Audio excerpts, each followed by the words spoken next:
is Meg Jones-Wall, and you're listening to Card Talk, a mini podcast for tarot basics and evergreen insights. I'm glad you're here. Before we jump into our topic for today, I just wanted to say a quick thank you to everyone who has donated to Card Talk. As of this recording, I've received a handful of generous one-time donations, as well as a number of subscription signups. And those donations, those financial contributions, are now literally covering the monthly cost of production. I'm not making any money off of this, but they're helping to offset the cash costs of production for recording, for distribution, for creating these transcripts, making sure that the audio is as good as possible, and all of the other things that go into creating a podcast. It was definitely a gamble to commit to ad-free, no paywall episodes for Card Talk, but ultimately it was really important to me that this resource be free, accessible, and ongoing. I wanted something that I could point to help people build up a tarot practice and expand their knowledge on tarot that had nothing to do with social media. As much as I love making Instagram Reels and TikTok videos and YouTube videos, I really wanted something that felt as accessible as possible and wasn't dependent on another platform. So these donations and subscriptions literally empower me to do that. I want to give a special shout out to Emma, Jamila, Amanda, Willow, Margaret, Katie, and Melissa for supporting this work on a monthly basis. It truly means the world to me, and it also means that everyone can benefit from this podcast. And just as a quick reminder, if you love Card Talk, if you've benefited from my work, you can make a one-time donation or set up a recurring monthly donation anytime through the links in the show notes that are in every episode. Thank you so much for being here and for your support. Okay, let's get into the episode now. Today, we are going to be talking about something that happens to tarot readers of all levels, truly, and that is confusing tarot readings. Now, by confusing tarot readings, what I specifically mean is basically anytime you pull tarot cards in response to a question and find yourself struggling to figure out what the cards are trying to say in response, what the cards are offering to, what the cards are providing, what the cards mean, what they're giving. Now, this happens to everyone, as I said, but it can happen for a number of different reasons, and they're not all related to just knowledge, right? There's a lot more that goes into tarot reading than just being able to recite or rattle off some keywords that each card means. As we've said in previous episodes, and as I continue to, the tarot reading is a practice, a language, and a relationship. And as you continue in your practice, as you continue learning to speak the tarot's language, there are bound to be some hiccups and some miscommunications. There's always going to be moments where the tarot says one thing and we have trouble understanding what's going on. Especially early in a practice, this can happen a lot, and it can be really discouraging, which is why I really wanted to create an episode devoted entirely to this that came fairly early on in Card Talk's existence. I want this to be something that is available for you as a support system if you pull cards and don't know what the fuck is going on. But even if you're not new to tarot, even if you have been reading for a little bit, confusing readings can happen anytime, because as we continue to go deeper in our practice, as we ask more complicated questions or pull more cards at once or use new decks or whatever it is we're doing, every new level that we're reaching with the tarot brings new opportunities for discovery. But that also means that we're also parsing through more information. And so there's more potential for challenges. Now, getting confused in your tarot readings can look a number of different ways. Sometimes this just means that the card that comes up doesn't seem to make sense immediately as a response to the question that we asked. Like the answer that is being given, we can't quite figure out how it connects to our question. Sometimes, and this happens especially early on in a practice, the card itself that comes up is confusing to us. We might know some basic keywords, but not really understand what the card itself means, what's motivating it, or how it can serve as support for us. Sometimes we're pulling multiple cards at a time, and the cards might seem to contradict each other or deliver opposing messages, pointing us in different directions or giving us opposing advice, giving us answers that don't seem to make sense together. Sometimes the cards don't seem to make sense or line up within their spread positions. If you're using a tarot spread, you pull a card for a certain position and you can't quite find the connection between the position of the card and the card that showed up in that position.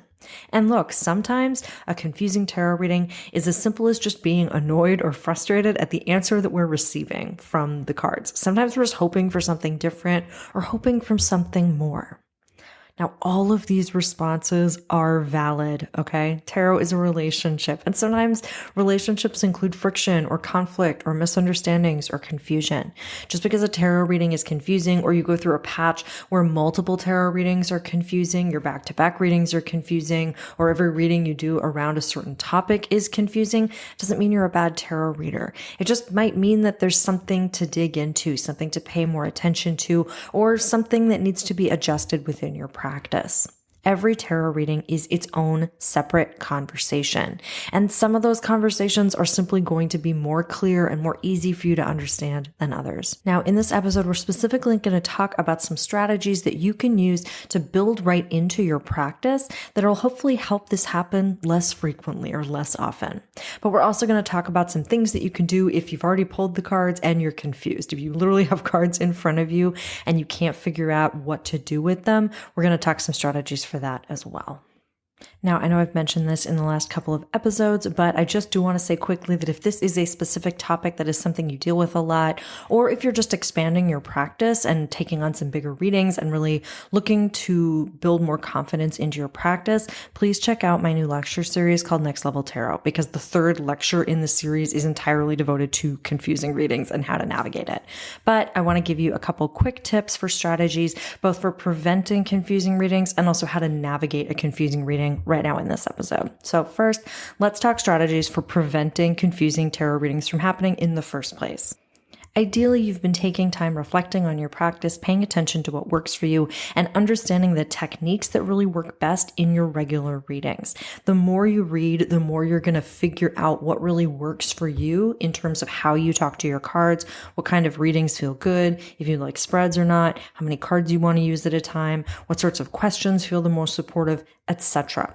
But let's talk specifically about how to ensure that you do everything you can to prevent a confusing reading before you even start pulling cards. First, remember that it's important to figure out what the reading is going to be about and how you're going to do it before you pull the cards. Especially early on, it's really common to experiment with different techniques or different practices. But even if you've been reading for a long time, sometimes you want to spice it up and try something new. So no matter where you are in your level of experience when it comes to the tarot, before you start pulling cards, think about your format, your question, and your need. For your format, think about if you're doing a spread or an open style reading and how you're going to do that. Do you need to tweak the spread? Are you writing the spread? Are you using a pre-written spread? Is it a spread you've used before or is a new one to you? Do you understand all of the different positions and understand what's going on there? And if you're doing a more open style or freestyle reading, which is just to say a reading that does not use a spread, do you know how many cards you're going to pull? Do you know what you're asking? Do you know what you're looking for? Do you know how you're going to do that? Do you like to pull all of your cards at once, or do you pull a few, ask a question, pull a few more? Just figuring out the format of your reading and how many cards you're going to pull and really what each card is going to do in terms of how it shows up and what it accomplishes in the reading. Next is the question. What are you asking about? What are you actually looking for? What are you hoping to explore within the reading? What topic are you bringing up and what angle are you going for? And this sort of flows into need. What do you want to walk away from the reading with? Are you looking for advice? Are you looking for encouragement? Are you looking for help understanding an obstacle? Do you need support with making a decision? Could you just use a little bit of a pep talk? But you really want to identify what your question is as well as what your need is so that you understand not just what you're bringing to the reading, but what you want to leave the reading with. Additionally, thinking about your own preferences is especially supportive for preventing confusing readings. Not just because it's what you like or because what it might be best suited to the topic, but because when you know what format is the easiest for you to process, when you understand what kind of reading is the easiest for you to navigate, you're going to be able to go deeper with that reading without getting confused. In the same way, being really honest with yourself about how many cards is actually comfortable for you to read at a time is a really important piece of knowledge to know about your practice. These things are going to evolve and change over time, and the more practice that you have, the more likely it is that you can start to expand these things. But if you know how many cards you can comfortably read at once and you just stick to that number instead of pushing it or doubling it or going really big, it's going to help you avoid those more confusing readings. There's no shame in doing smaller readings with less cards. You can still have a really profound reading reading with just a handful of cards. And it's just going to help set you up for success in not getting immediately confused or overwhelmed by your cards. Also, be real with yourself. What techniques do you like? Some people really like reversals, but personally, I don't use them because I find them confusing. For me, it's something that I just tend to get tripped up in, even if I know for myself how I want to read reversals.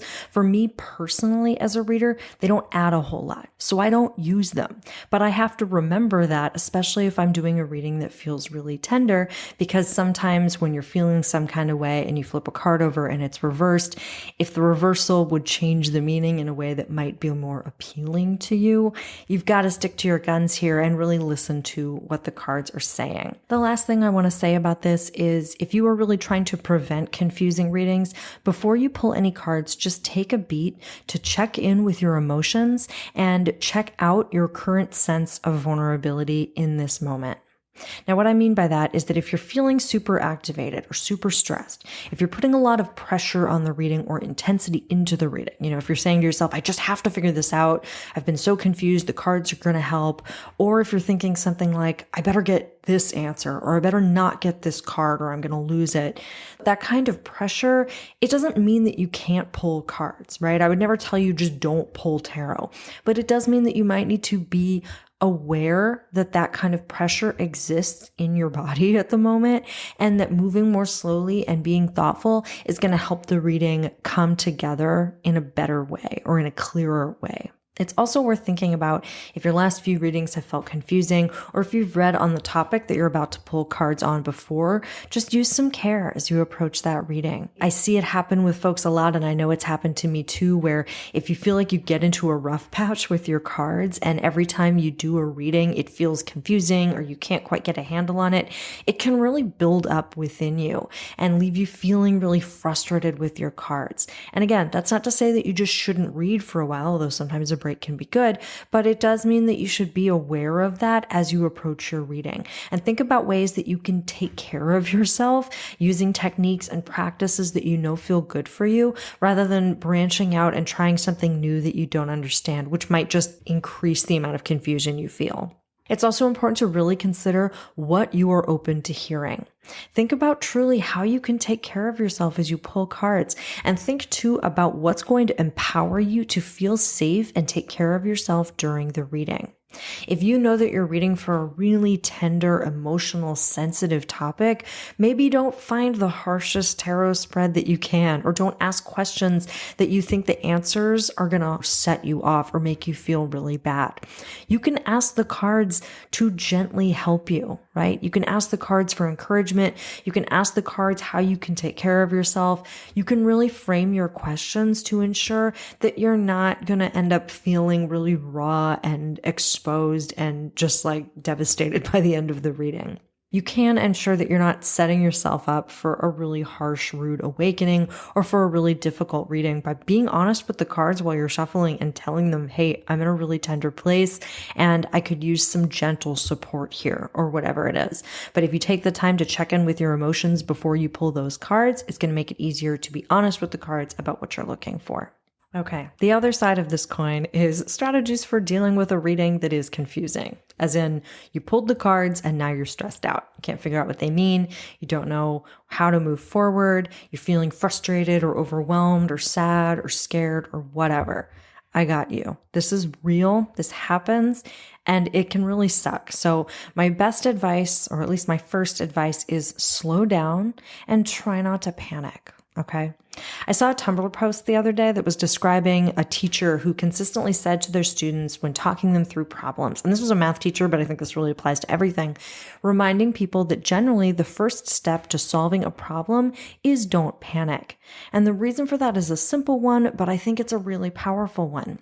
You know more than you think you do. Even if you are a beginner, even if you don't have a million correspondences or card meanings memorized, it doesn't matter, because you are you, and your personality, your experience of being a person in the world, your knowledge, your wisdom, your magic, your strengths, your talents, your gifts, your skills are already here in this reading. You know more than you think you do. It is okay if the reading doesn't immediately make sense to you the second you flip those cards over. Not panicking, slowing down, and really giving yourself the time and space to sit with the cards and listen is going to help you figure it out. I also think it's helpful to remember that every card that comes forward, whether it's one card in a single card reading or a bunch of cards in a spread or a multi-card reading of any kind, every card is there for a reason. Every tarot card has shown up in that reading with a purpose. But that doesn't necessarily mean that every card holds the same weight. Every card does have something to offer to your reading, but learning to sift through those meanings takes time. And I think one thing that I wish people had told me earlier on that I hope to pass on to you is that as you pull your cards, if certain cards feel louder than others, if certain cards feel bigger or more important or more powerful than others, pay attention to that feeling. That's you connecting with the cards and bringing your own intuition to the cards. So pay attention to the weight each card feels like it brings. It's not necessarily the same as an emotional response, right? Sometimes a card shows up and it feels heavy because it scares us, but really give yourself a chance to listen to the cards. If 4 of your 5 cards are all kind of in one zone, if they're all offering similar advice, and there's just one card that feels like it's kind of an outlier or it's moving in a different direction, spend time with that last card and recognize that it's offering something a little bit different, but it doesn't have to outweigh the other 4 cards in your reading. Next, look for the connections. Now, there's lots of ways to do this, and part of the reason that I wanted to shout out my lecture series is because I have a whole lecture that's just about looking for the connections. But the short version of this is think about where the cards talk to each other and how they're reinforcing similar messages. Look at what they have in common, like their correspondences, the numbers, the elements, the function that they serve in their story. Think about what through lines you can find that connect different cards together. Another thing to remember when you're dealing with a reading that's confusing is to lean into the friction. Don't be afraid of the things you don't understand. Instead, look at where the cards feel like they're contradicting each other or where it feels like the card is not answering the question that you asked, and spend extra time there. Don't be afraid of the friction. Don't write it off just because it's uncomfortable. Instead, sit with it and examine it. Consider what you're going to find there and what truths might be revealed if you let yourself sit with the strange. The last thing I'll say about strategies for dealing with a confusing reading is to walk away if you need to. Don't be afraid to give yourself space from your tarot reading. Because here's the thing, if you're anxious to find meaning and you're spending all this time with it and you're wrestling and you're Googling and you're looking at all your notes and you're praying and you're pacing and you're just getting really stressed out about it, it's not necessarily going to get easier to hear the cards. It might get a lot harder. So as you're struggling through this reading, pay real attention to your emotions and your stress level. And if things are really ratcheting up internally, if you're feeling activated or itchy or angry or frustrated, just do yourself a favor and walk away. You can just go get a snack, go to the bathroom, take a lap, get a glass of water, sit on social media for a few minutes, whatever it is you need to do, but give yourself a couple of minutes just to reset.